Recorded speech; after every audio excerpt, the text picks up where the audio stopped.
And it's a third line day. Hello, we are still in gate 7, and the third line is called the Anarchist. The Lifetime Learning says anarchy, the rejection of any institutionalized order. And remember, with any lifetime learning, it's something that is, losing the title, I suppose, isn't it? It's something that is learned through the lifetime. It's not something that this third line is born knowing. They have to come to it through banging into things, through discovering what works and what doesn't work. And eventually they realize that, that this is what the anarchy is.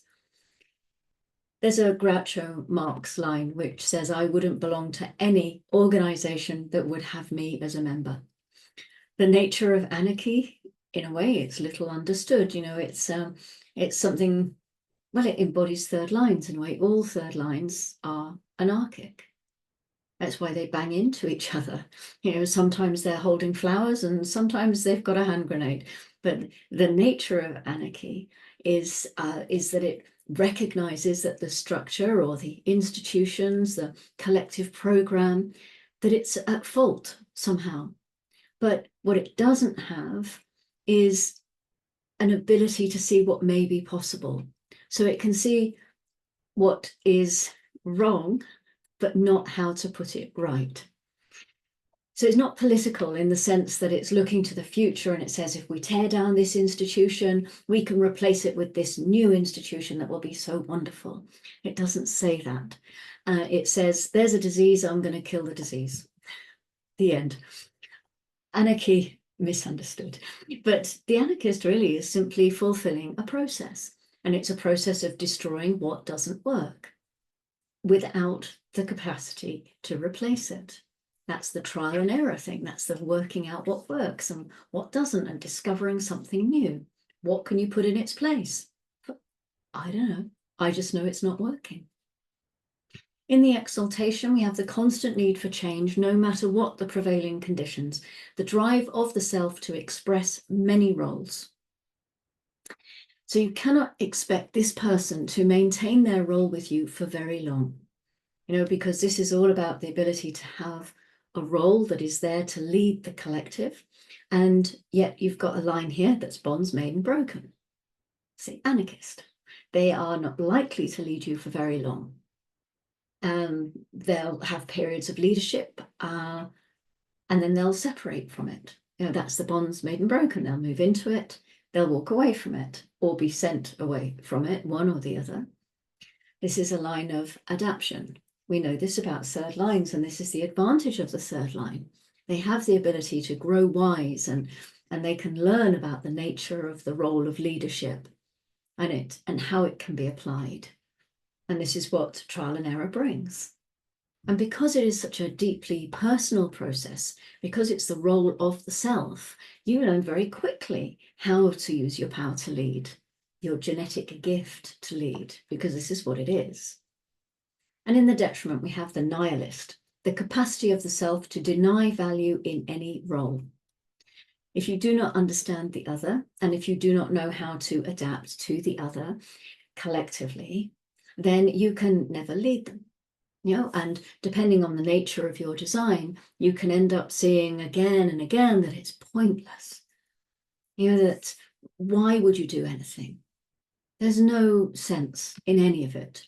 No value has any, no role has any real value because the role is just not accepted. And it's not a question of morality. Again, there's never any morality in human design. It's always just the experience. And it's a learning curve. That's all it is. It's an attribute of the totality. And if you enter into leadership as yourself, that nihilism is natural and correct. We need our nihilists. There has to be that within us. There has to be that possibility for it to be expressed within the experience of all that is. So these are the people who get into an institution, and the moment that they're in, they rebel against them. And then eventually they have to leave one way or the other. There's a constant movement within this nihilism, constant need for change. On the detriment side, it can get to a point of just pure nihilism. Nothing works. Let's break everything. And the grounding is in the 13th ring of pessimism. And the 13th gate is another roll gate. It's one of the 8 profiling gates.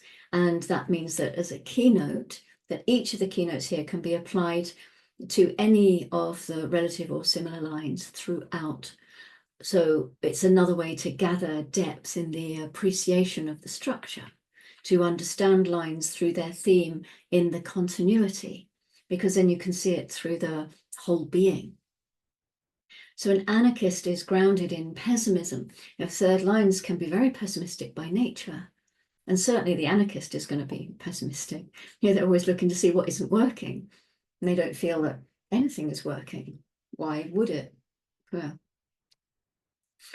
the moon went into the Ajna gate 47 at 08:12 this morning, so it's not been in there that long. We looked at it yesterday. It's the gate of making sense of the confusion found in gate 64. And then it moves into the tribal solar plexus gate 6 at 1933. This is the gate of conflict and friction. It's a gate that tells us that growth cannot exist without friction. Life cannot exist without friction. And the moon here brings us a channel with Mercury in gate 59. This is the channel of mating. It's a design focused on reproduction. This channel can be very fertile. This channel can be very sterile. Always have to have both sides. There can be a desire to create and to reproduce. And this could be about projects as much as babies. It's a new life in all its forms, or not. And then we have the abstract G center gate 46 at 6:57. And it's called pushing upwards, the gate of the determination of the self. And this is the temple, this is the love of the body or not. This is life experienced through the physical body and the physical quality of life itself. It's that the appreciation that we can have for the sensual nature of any experience, with the walking through the woods and the smells and the sounds and the touches. It can be sitting on the train and seeing everything around you, feeling the quality of the seat. We could tap into it anywhere. We often don't, because it's not how we're conditioned to see anything. But there's always something that we can find that will shift things for us, just even if it's for just a really short time. But we can be shifted out of our perception into something new. And that would be a different kind of experience. This is an experiential gate. And remember the link that abstract circuitry has with the solar plexus. It goes through that channel, through the circuit all the way around. So this is the heat of the emotions and the passion and the need and the desire that is found in the solar plexus. Gate 46 is a gate of synchronicity, of being in the right place at the right time, and the determination to let go of expectations and surrender to the experience in order to have the experience in its fullness. So that's us for today. Thank you very much for joining me today, and I hope all your experiences are wonderful. Yeah, that's it. Nothing else to say on that. I'll see you tomorrow, and until then, go gently.